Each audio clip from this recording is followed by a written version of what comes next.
네, 저희가 이제 이 올빼미라는 이 이미지 배경 위에 이 어린아이의 사진을 합성을 해서 자연스럽게 그림자 만드는 방법을 설명을 드릴 건데요. 우선은 올빼미와 이 아이의 비율을 봤을 때 이렇게 떼놓고 저희가 보게 되면은 사실은 이 아이가 들어가기에는 배경 자체가 굉장히 좁거든요. 적어요. 영역 자체가. 그래서 저희는 우선 올빼미의 이 배경을 조금 확대하는 작업을 할 건데, 자, 올빼미가 갖고 있는 이 그림에서 이 배경을 확대할 때 어떻게 하냐면 여러 가지 방법이 있지만 저희는 그냥 생성형 이미지를 만드는 방법으로 설명을 드릴 거고요.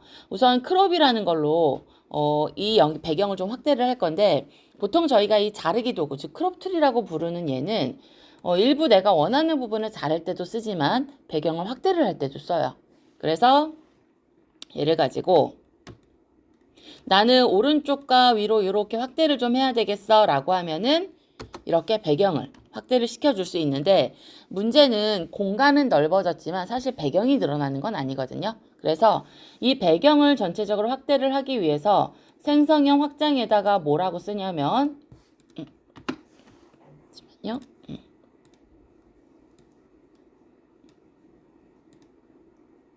자, 여기에 저는 배경 확장이라는 걸 쓰고 그 다음에 생성을 하게 되면은 제가 확대시킨 요 부분에 이 올빼미가 있는 요 배경의 이미지를 얘가 분석을 해서 얘하고 가장 비슷하게, 그래서 연결했을 때 굉장히 자연스러운 형태처럼 보이도록 이 배경을 확대를 해주죠.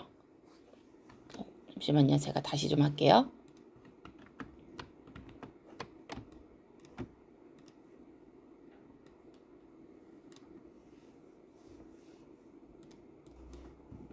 그래서 배경 확장이라는 거를 생성을 하면은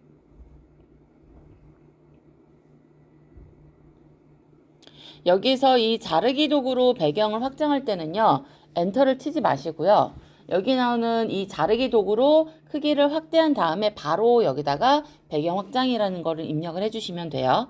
자, 그럼 이렇게 배경이 확장이 되면서 원래는 이미지가 요만큼만 있었지만 제가 확장시킨 배경에 이렇게 이미지가 전체적으로 채워지는 모양이 나오게 되죠. 자, 그 다음 여기에다가 이제 어린아이의 이미지를 가지고 올 건데, 자, 저희가 뭔가 어떤 사람의 모양을 딸 때, 또는 동물의 모양을 딸 때 가장 어려운 부분이 뭐냐면요, 머리카락 부분이에요. 머리카락이나 털이 있는 부분. 그래서, 자, 보통 이제 포토샵에 보시면 여기에 개체 선택 도구라고 있는데요. 영어로는 이제 오브젝트 셀렉션 툴이라고 나오거든요. 이 개체 선택 도구를 선택을 하는데 그냥 클릭을 했을 때는 지금 이 카메라까지 같이 잡히지 않다 보니까, 만약에 이런 경우는 어떻게 하시냐면 그냥 드래그를 하시면 그 영역 안에 들어있는 뭔가 이건 하나의 오브젝트야 라고 인식되는 것들을 잡아주게 되죠. 그래서 클릭을 했을 때는 카메라가 아이가 각각 그러니까 선택이 되지만 드래그를 하게 되면 카메라를 들고 있는 아이의 모습으로 선택이 되는 거예요. 자, 그 다음에 이 상태로 물론 그냥 가져가셔도 돼요. 근데 자, 얘를 복사를 해서 제가 올빼미 그림에다가 붙여넣기를 해보면 그림이 이제 이렇게 오게 되는 거죠. 근데 머리카락 부분들이 이렇게 들어오게 되고요. 제가 요번에는 여기에 이제 선택 마스크라는 기능을 이용을 해서 머리카락을 조금 정리를 해서 가지고 와볼게요. 자, 여기에서 보시면은 이제 우리가 오브젝트 선택 툴로 개체 선택 도구로 얘를 선택을 했을 때 위에 보시면 선택 및 마스크라는 기능이 있죠. 그래서 얘를 선택을 하고, 그럼 여기에서 보기 자체는 그냥 오버레이로 놓고 봐요. 왜냐하면 그래야지 선택된 것과 안 된 것들을 좀 더 명확하게 볼 수 있기 때문에. 자, 그리고 밑에 보시면 이제 여기에 뭐 색상 인식, 개체 인식 이렇게 있는데, 자, 색상 인식을 시키겠다라고 선택을 하시고, 그리고 색상 정화를 눌러주세요. 그러면 벌써 여기서 잡히는 부분들이 조금 달라지게 나오거든요. 그 다음에 확인을 하시고, 그 다음에 이 그림을 자체를 옮겨서 가지고 가보면은요, 제가 요 화면을 이제 닫을게요. 요 뒤에 있는 머리카락 부분, 요 부분을 보면 굉장히 다른 거 느껴지시죠? 이렇게. 그래서 얘네들을 가지고 올 때는 물론 나는 요 정도도 괜찮아 라고 하면 그냥 쓰셔도 되는데, 조금 더 머리카락의 이런 부분들을 살릴 거면은 저희가 이제 색상 정화 기능을 이용을 하셔야 돼요. 그러면 이 두 개의 차이점은 뭐냐면, 분명히 똑같은 이미지를 갖고 왔음에도 레이어는 달라요. 그냥 개체 선택 도구로 가지고 온 애들은 깔끔하게 이렇게 그냥 그림으로만 와지는데 저희가 이제 그 선택 마스크에 들어가서 색상 정화를 하고 이렇게 되면요. 얘네가 어떻게 오냐면 이렇게 마스크가 씌워진 채로 와요. 그러면 이 마스크가 있으면 어쨌든 저희는 불편해요. 뭘 하던 간에. 그래서 나는 얘를 얘처럼 바꿔야 돼 라고 하면은요. 옆에 보시면 요 레이어 마스크를 선택을 해서 휴지통으로 이렇게 끌고 가주시면은 얘가 물어봐요. 삭제하기 전에 마스크를 적용할 거냐 안 할 거냐를 물어요. 그래서 적용할게 라고 하면은 뭐냐면요. 지금에 보이는 이 상태로 남기면서 얘만 없애는 거예요. 근데 만약에 취소를 하겠다 그럼 뭐냐면요. 지금 내가 얘를 끌고 가서 버린다는 행동 자체를 취소하겠다라는 거고 삭제는 뭐냐면 나 이거 그냥 버릴 거야. 그림은 그냥 그대로 줄게. 그러면 그림을 그냥 그대로 준다라는 건 뭐냐면 이 아이가 갖고 있었던 이 배경까지 그대로 살려두겠다는 얘기예요. 그래서 보통 저희가 레이어 마스크를 적용한 상태에서 얘를 버릴 때는 적용을 대부분 많이 해요. 적용을 하게 되면 이제 이렇게 머리하고 그 다음에 아이의 모습만 남게 되는 거죠. 저는 헷갈리니까 이제 밑에 거는 버릴게요. 잠깐 얘를.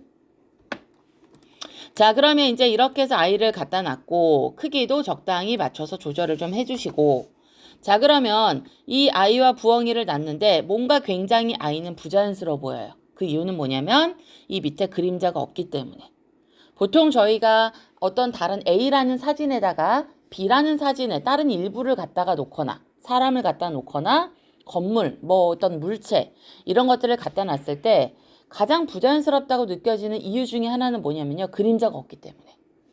그래서 저희는 이 아이한테 그림자를 만들어 줄 거예요.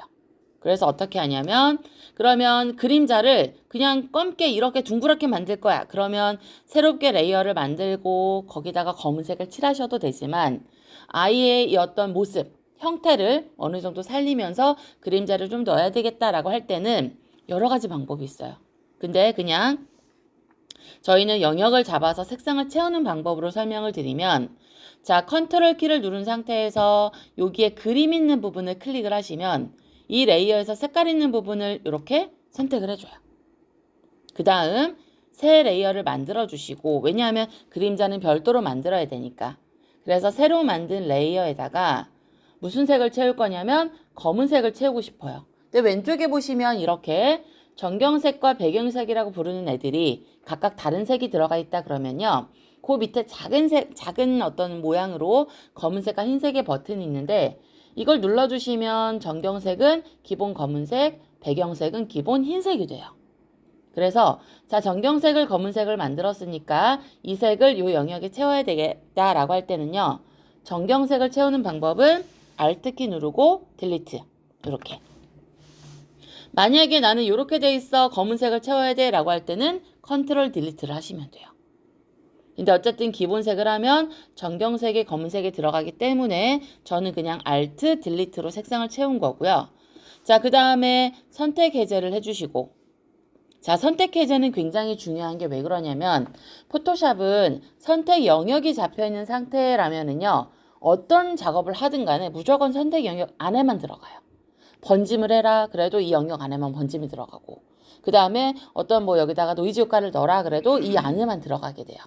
그래서 선택 해제를 해주시고 그 다음에 작업을 해야지만 전체적으로 또는 이 어떤 이 레이어의 가장자리 색깔이 있는 테두리에 효과가 들어가는 거거든요. 우선 저희는 그림자기 때문에 얘를 좀 번지게 만들 거예요. 그래서 필터에서 흐림 효과에 있는 가우시안 흐림 효과라는 걸 이용을 해서 얘네들을 이렇게 번짐을 만들어 주시면 돼요. 그러면 그림자가 이렇게 번지게 돼요. 가장자리가. 자, 그 다음 자 그림자는 바닥으로 떨어져야 되기 때문에 얘를 가지고 편집에 가시면 변형 안에 왜곡이라는 게 있죠. 자, 왜곡을 가지고 바닥에 떨어지는 그림자를 만들어 주실 때 가장 좋은 거는 뭐냐면요. 상단에 이 중앙점을 찍어서 이렇게 내려가시는 게 가장 편해요. 왜냐하면 얘를 어떤 경우에는 요 모서리를 찍어 내리고 또 찍어 내리고 이렇게 하라고 이야기를 하기도 해요.